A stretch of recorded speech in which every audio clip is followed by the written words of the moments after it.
Oi, pessoal, tudo bem? A gente vai começar então agora a nossa parte 3 da nossa revisão de fração.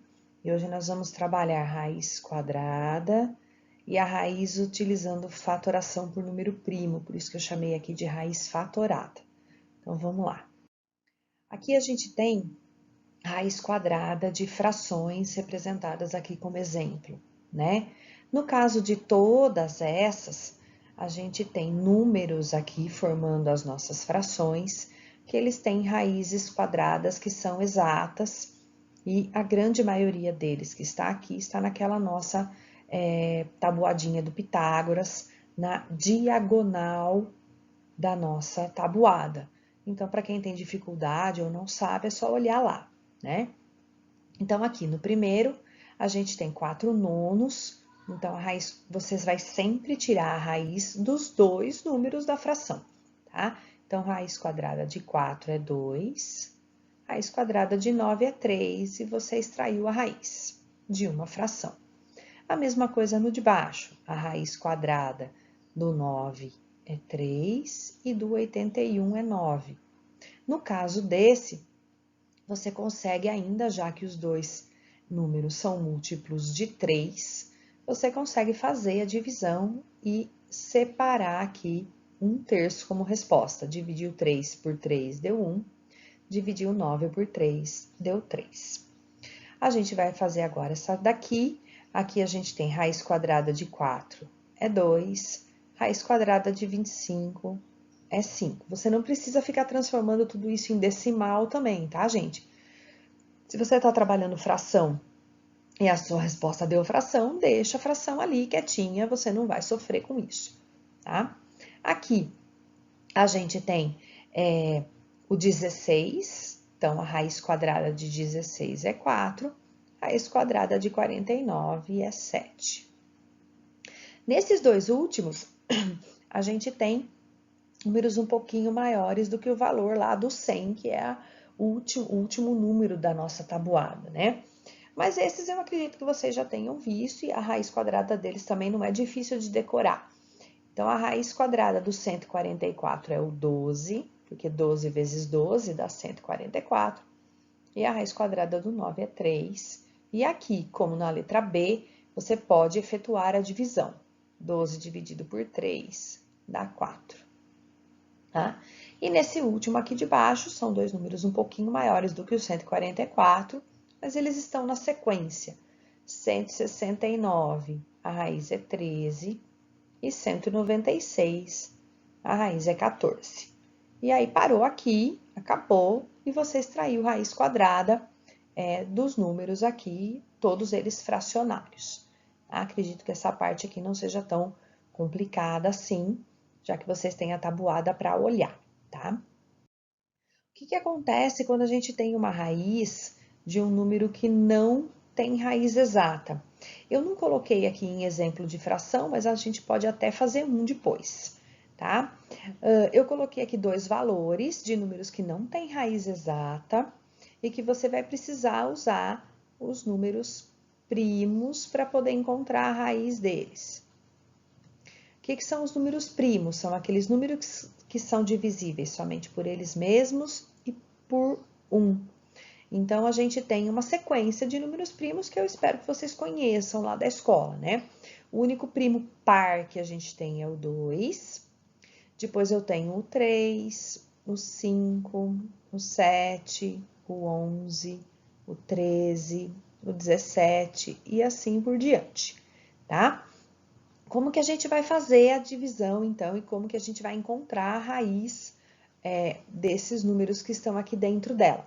Você pode fazer isso com números fracionários também, da mesma maneira que a gente trabalhou o anterior.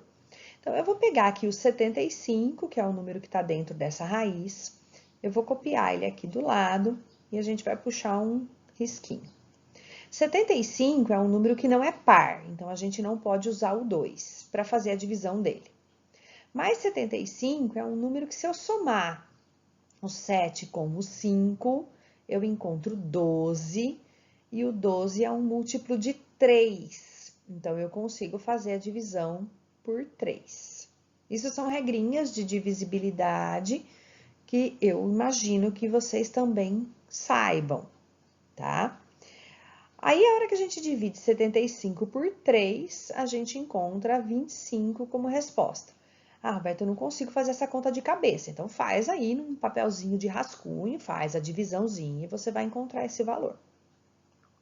A partir daqui, eu tenho o 25, que é um número que já não é divisível por 3 mais, porque 5 com 2 dá 7. Então, a gente vai olhar o número final dele. Se ele termina em 5, é porque ele é divisível por 5. Então, eu vou usar o próximo primo.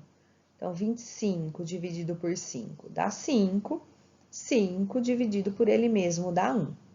E eu tenho aqui 3 números que representam a fatoração do 75. Isso não é a raiz ainda, tá? Então, eu vou escrever a raiz de novo e vou escrever esses números aqui dentro. Só que quando eu tenho um número repetido, eu posso juntar o parzinho.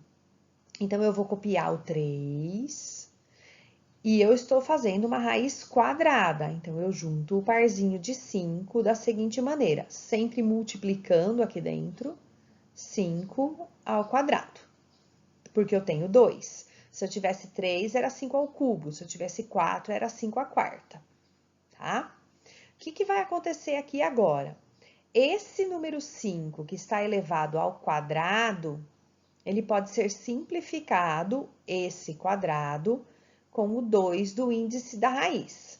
Mas o meu 3, ele não tem essa potência de 2 aqui em cima, ó. Então, esse 3 vai permanecer dentro da raiz.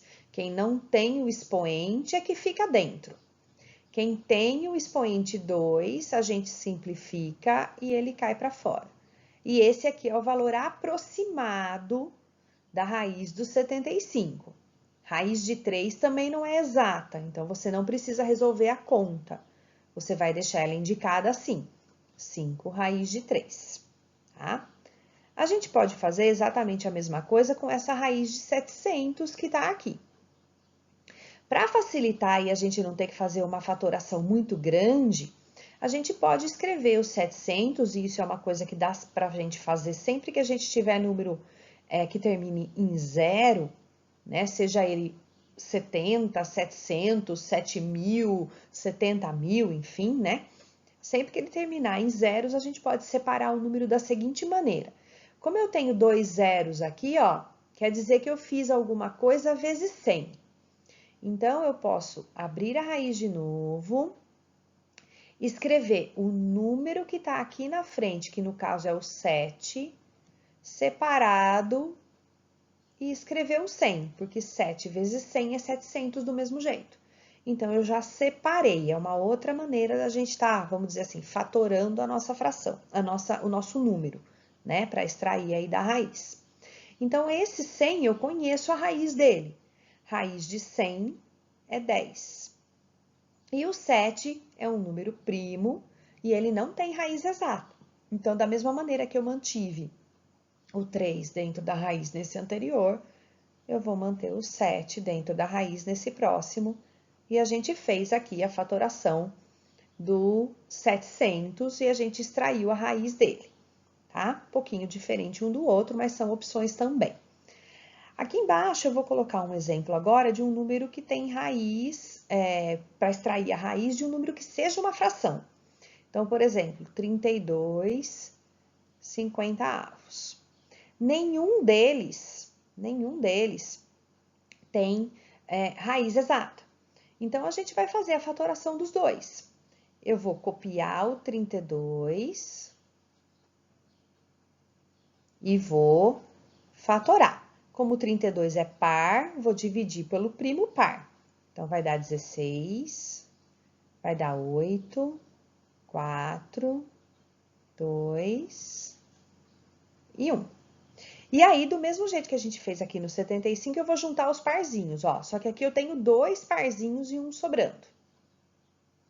Então, vai ficar raiz, eu ainda não tô tirando a raiz de nenhum deles. 2 ao quadrado é o primeiro parzinho. 2 ao quadrado de novo é o segundo parzinho. E o 2 que tá sozinho aqui. Deixa quietinho. A gente vai fazer a mesma coisa com o 50. O que acontece com o 50 em relação ao 700? Raiz de 10 não tem. Então, é melhor a gente fazer a fatoraçãozinha. Então, eu vou fatorar aqui do ladinho. 50 também é par. Então, eu começo dividindo pelo 2. Vai dar 25. Aí, eu troco pelo 5 e 1. E eu tenho um parzinho aqui, ó. Então, eu vou ficar com 5 ao quadrado e vai sobrar o 2 que tá sozinho. Aqui a gente fez a fatoração dos dois. Quem que sai para fora? Todos os números que tiverem o quadrado em cima. Todos os números que têm potência. Então, aqui em cima eu tenho 2 e 2. Esse que não tem potência fica na raiz. E embaixo eu tenho o 5 que tem o quadradinho, vai para fora. E esse 2 ficou aqui dentro. Eu tenho duas raízes que são iguais, uma em cima e uma embaixo da fração, então eu posso simplificar. É como se eu estivesse dividindo uma pela outra. E esse 2 vezes 2 eu posso fazer a conta. 4/5. E a gente fez a raiz do 32/50, tá? Esse dá um pouco mais de trabalho, mas é possível de fazer, bom? Dentro de tudo que a gente viu, eu tô deixando aqui alguns exercícios para que vocês façam. Lembrando que aqui ele tá deitadinho, mas a raiz é de todos eles, tá? É 9/16, é 1/25, é 9/25, 16/49, 64/25, 1/9, 25/81, 49/36, 1/100. É que no Word ele não puxa a raizinha, mas a fração inteira tá dentro dela, tá? Aqui você vai extrair as raízes dos números que estão aqui, como a gente fez lá nos primeiros exemplos. Nesse outro aqui, você vai ter que fatorar os números que estão aqui e chegar na respostinha. Eu acho que o mais dificinho para vocês vai ser esse último, então se vocês tiverem dúvida, por favor, entrem em contato, tá? Eu vou colocar a entrega desses exercícios, já que a gente tem um que a entrega é amanhã, dia 21, eu vou colocar a entrega desses para o dia 28 de setembro, que é a outra segunda-feira, tá? Então, tirem suas dúvidas, entrem em contato pelo grupo do WhatsApp ou então pelo e-mail, que eu vou ajudando vocês. Acho que pelo WhatsApp é até mais simples, porque eu posso gravar um áudio explicando, ou então até mesmo um outro videozinho, tá bom? Boa sorte para todo mundo aí, façam e tirem as suas dúvidas, ok? Um abraço, até a próxima.